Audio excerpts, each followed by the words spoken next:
नहीं होना चाहिए। वाणी से हम किसी को इस तरह का व्यवहार ना करें, कर्म से हम ना करें, तो ये पहली सीढ़ी है। तो हम जब इन सीढ़ियों को चढ़ेंगे, सत्य प्राय हम सत्य ही बोले, असत्य ना बोले। इसी तरह से हम किसी भी चीज़ को इकट्ठा ज़्यादा एकत्रित ना करें, यानी हमारे पास में जितना है उतना रखें, बाकी जिसको आवश्यक है उसको हम दे दें, उसको हम अपरिग्रह बोलते हैं। और इसी तरह से हमारे पास में ब्रह्मचारी का हमको पालन करना चाहिए। तो ये सारी चीज़ें हमारे पास में यम से यहाँ से प्रारंभ होती है। यम के बाद में हमारे पास में जो आता है वो हमारे पास में आता है नियम। उसके भी 5 है, सोच, संतोष, तप, स्वाध्याय और ईश्वर पाणिधाम। आप देखिए, सोच पवित्रता होनी चाहिए। अभी आप यहाँ पर देखें तो आपने देखिए वस्त्रों के साथ में, वाणी के साथ में हमें कितनी शांति मिल रही है। सबका देखो तो हम देखें बिल्कुल ब्रह्म कुमारी जी की तरह यहाँ पर सबका शुभ्र वस्त्र है। तो सफेद वस्त्र पहनना ही अपने आप में मन को शांति प्रदान करता है। इसी की जगह आप काले पहनोगे तो मन से विकार आते हैं। तो ये हमारे पास में एक ही चीज़ का इसका महत्व है, संतोष भी हो। तो ये सारी चीज़ें जब हम करते हुए चलते हैं तो यम, नियम, फिर आसन, प्राणायाम, प्रत्याहार, धारणा, ध्यान और समाधि वहाँ तक पहुँचते हैं। हमारे यहाँ पर आयुर्वेद में जो बताया गया है उसमें यहाँ यदि हम उसको देखें कि योग क्या है, तो वहाँ पर ये कहा गया है कि योगे मोक्षे चे सर्वेषां वेदना नाम अपरिवर्तनम। यानी ये संस्कृत का है, मैं हिंदी में करके बताता हूँ कि योग और मोक्ष है सभी प्रकार की वेदनाएं, यानी पीड़ाएं उनका समाप्त करने वाली है। मोक्ष से निवृत्ति नैशेषाम, मोक्ष जो होता है वो निवृत्ति को आपको दूर करता है, आपको जाने के बाद में भी आपको कैवल्य की प्राप्ति कराता है। परंतु योगो मोक्ष प्रवर्तक है, योग जो है आपको मोक्ष की तरफ परिवर्तन करने वाला है।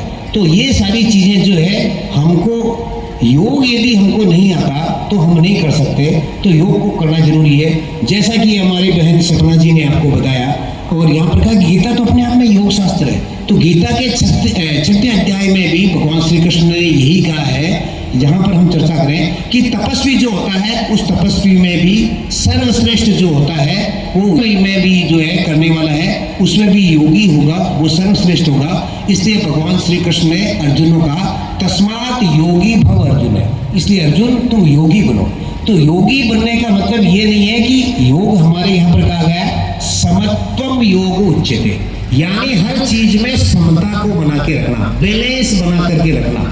अभी आप सभी लोग देख रहे हैं कि हमारी प्रकृति का कितना प्रकोप हुआ और कितनी, अभी तो हमारे ईश्वर की कृपा से आज का दिन अच्छा है और आपने देखा कि मौसम बड़ा अनुकूल हो गया है। कल तक हम देख रहे थे कितनी गर्मी है, यानी मौसम में भी समत्व नहीं रहा, तो ये वियोग हो गया। और योग यदि होता तो ये शांति से रहता। तो इस योग करने के लिए हमें क्या करना है, आपको 2-3 बातें मैं कह करके अपनी वाणी को विराम दूंगा। तो सबसे पहले ब्रह्म मुहूर्त में उठना प्रारंभ करिए। जैसे ब्रह्म कुमारी जी के यहाँ पे सभी लोग ब्रह्म मुहूर्त में उठते हैं। आप ब्रह्म मुहूर्त में यदि उठ गए तो आधा योग तो आपका वहीं से प्रारंभ होगा। ईश्वर की कृपा से, माता पिता की प्रेरणा की वजह से मैं 3:45 बजे उठ जाता हूँ लगता है। तो उसका परिणाम आपको क्या मिलेगा, उसका परिणाम ये मिलेगा कि जितने समय आप उसको जो भी चीज़ कोई करेंगे, अच्छी चीज़ करेंगे, वो 4 गुना फलदायी होगी।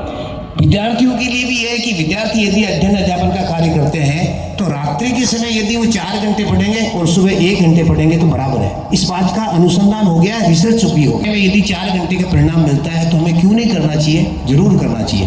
तो सबसे पहले ब्रह्म मुहूर्त में उठें। ब्रह्म मुहूर्त में उठने के बाद में हमें क्या करें, हमें जल पीना चाहिए।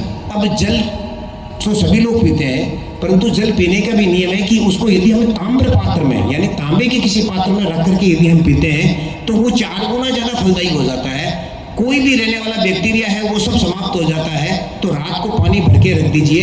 और हमारे यहाँ पर कहा गया है कि वो पानी सुबह एक टाइम ऐसा होता है जहाँ बिना प्यास के पानी पीना चाहिए, और लगभग आप उस पानी को जो है 800 ml तक, यानी 1.25 लीटर तक बिना प्यास के पानी आपको पीना चाहिए। उसका बेनिफिट क्या, डिटॉक्सिफिकेशन हो जाएगा। जितना भी प्रकार का आपका टॉक्सिन्स है वो 1-2 घंटे में वॉश आउट हो जाएंगे यूरिन के थ्रू मॉर्निंग में। तो ये आपको सबसे बड़ा फायदा ले जाता है। तो पानी नहीं रहता, वो अमृत बन जाता है। एक बार स्वामी विवेकानंद जी से प्रश्न पूछा शिकागो में कि स्वामी जी आप एक बात बताइए कि आपके यहाँ पर दूध यदि हमारे तो दूध सब जो सबसे अच्छा है वो भैंस का होता है। तो बाकी लोगों ने जवाब दिया कि ऐसे कैसा, हमने तो सुना गाय का दूध सबसे अच्छा होता है।